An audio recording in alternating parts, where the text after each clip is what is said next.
अस्सलाम वालेकुम। उम्मीद करती हूँ आप खैरियत से होंगे। आज हम आलू की फूली फूली खस्ता करारी कचौरी बनाएंगे। इन्हें हम मैदे से बनाएंगे, आप घी से भी बना सकते हैं। एकदम क्रिस्पी और मसालेदार कचौरी बहुत मज़ेदार होती है। इन्हें आप इमली की चटनी या दही के साथ सर्व कर सकते हैं। तो चलिए शुरू करते हैं। बिस्मिल्लाहिर्रहमानिर्रहीम। मैंने 2 कप मैदा लिया है, आप घी भी ले सकते हैं। और सारे जो मसाले हैं सूखे और ये जो और आलू सारे मसाले वो मेजरमेंट बिल्कुल परफेक्ट है। आपने सिर्फ मैदा या घी लेना है इसमें से। यहाँ पे मैंने अजवाइन लिए 1.5 चम्मच, आधा चम्मच गरम मसाला लिए, कश्मीरी लाल मिर्च लिए, आधा चम्मच हल्दी लिए, बेसन लिए 3 बड़े चम्मच लिए मैंने, अदरक 3 चम्मच मैंने ऑयल लिए हैं, अदरक मैंने लिए 1 चम्मच, और 2 हरी मिर्चें मैंने लिए, इसको बिल्कुल बारीक मैंने काट लिए। और तकरीबन 1 चम्मच हरा धनिया मैंने लिए, इसको बारीक पीस लिया मैंने।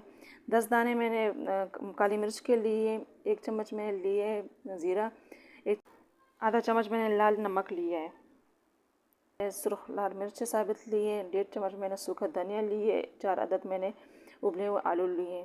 यहाँ पे मैंने आटे में 4 चम्मच जो है बड़े वाले ऑयल डाल दिए इसको। अब इसको अच्छी तरह मैंने इसमें से मिक्स कर देना। आधा चम्मच मैंने इसमें नमक भी डाल दिए और आधा चम्मच अजवाइन डाल दिए। अजवाइन को हमने हाथ से मसल देना है क्योंकि इससे जायका अच्छा आता है फिर।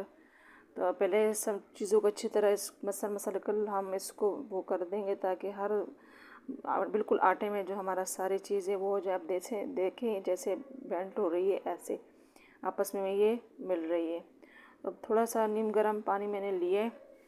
तो अब इसको आटे की तरह गूँधेंगे। ज़्यादा सख्त भी नहीं गूँधना ना बहुत नरम गूँधना है, बिल्कुल ऐसे कि दरमियाना आटा हो। जैसे हम गूँधते हैं सख्त होंगी तो कचौरी हमारी फ्राई होते हुए टूट जाएंगी। तो बिल्कुल दरमियाना कर देना। इसको 10 से 15 मिनट के लिए रख देंगे, गीले टॉवल से इसको रख देंगे या कपड़े से। यहाँ पे मैंने 4 आलू लिए हैं, इसको मैं अच्छी तरह बारीक पीस लूँगी।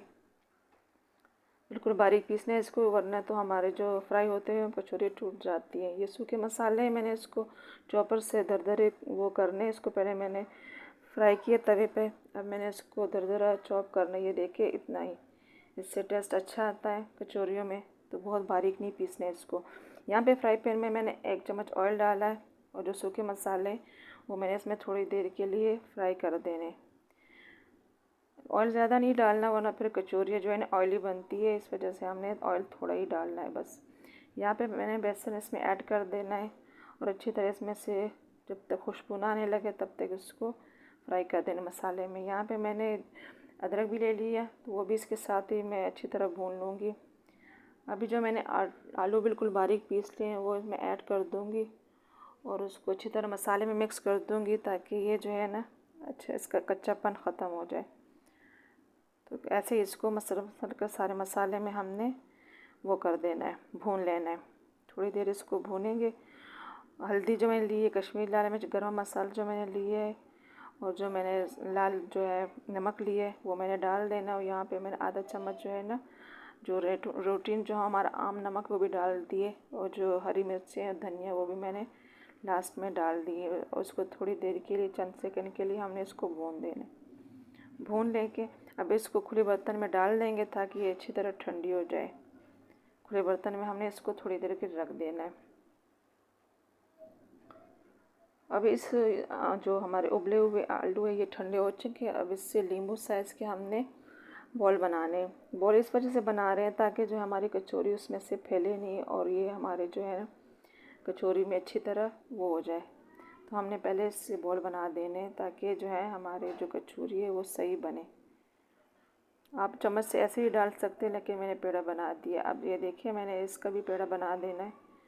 इसको आप बेलन से भी वो कर सकते हैं लेकिन मैंने हाथ से किए, जैसे आपको सही लगे आप वैसे कर दें। इतना ही हमने वो कर देना है हाथ से। पहले सबसे पहले बीच में से इसको दबा देना है।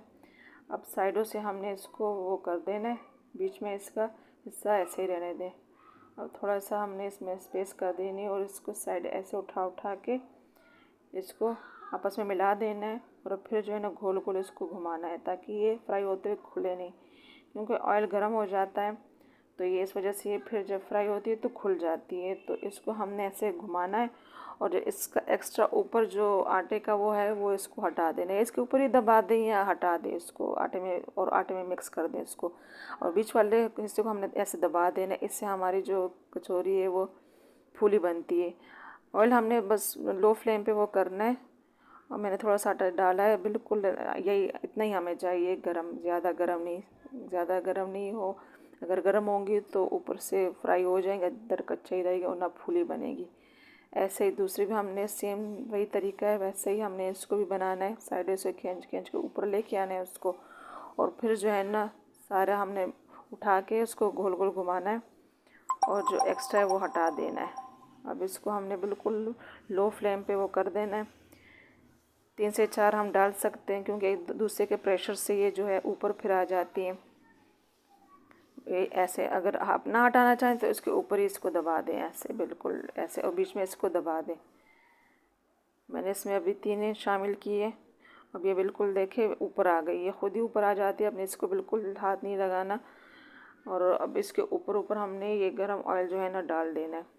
तो एक तरफ जब हमारा फ्राई हो जाए तो हमने थोड़ा सा जो फ्लेम ना तेज़ कर देना है। अब ये देखिए माशाल्लाह कैसे जो है खस्ता हमारी आलू की कचौरी बिल्कुल तैयार हो गई है। और जो अब ये ऑयल है ना ये बहुत गर्म हो गया। जिस तरह हमने डाला है ना पहले हाथ में, ऐसे नहीं। अब इसको थोड़ा सा ठंडा होने देते हैं, फिर लो फ्लेम पे दोबारा और कचौरियाँ बनाते हैं और उसमें डालते रहेंगे स्टेप बाय स्टेप। वही तरीका है, हमने ऐसे इसको भी फ्राई कर देना है। अब ये खुद ही, इसको हाथ नहीं लगाना, ये खुद ही ऊपर आ जाती है।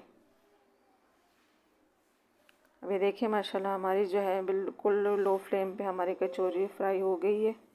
अब इसको बिल्कुल ऑयल इसका निकाल देना है, और जो है इसमें बिल्कुल अंदर ऑयल नहीं जाता। बिल्कुल आप यही तरीका वो सेम ये करें, इंशाल्लाह आपसे भी ऐसी खस्ता करारी कचौरी बनेंगे इंशाल्लाह। ये देखिए माशाल्लाह कितनी अच्छी हमारी कचौरी तैयार हो गई है। तो जिन्होंने अभी तक मेरा चैनल सब्सक्राइब नहीं किया तो प्लीज़ मेरा चैनल सब्सक्राइब कर लें, लाइक और शेयर ज़रूर कीजिए। तो चले हम इसको अब चेक करते हैं कि कैसे बनी है। बिल्कुल गरम, बहुत गरम है। मैंने इसको इमली की चटनी के साथ सर्व किया, आप दही के साथ भी सर्व कर सकते हैं इसको। तो बहुत लाजवाब लजीज बनी है, तो आप ज़रूर ट्राई कीजिए। Thanks for watching.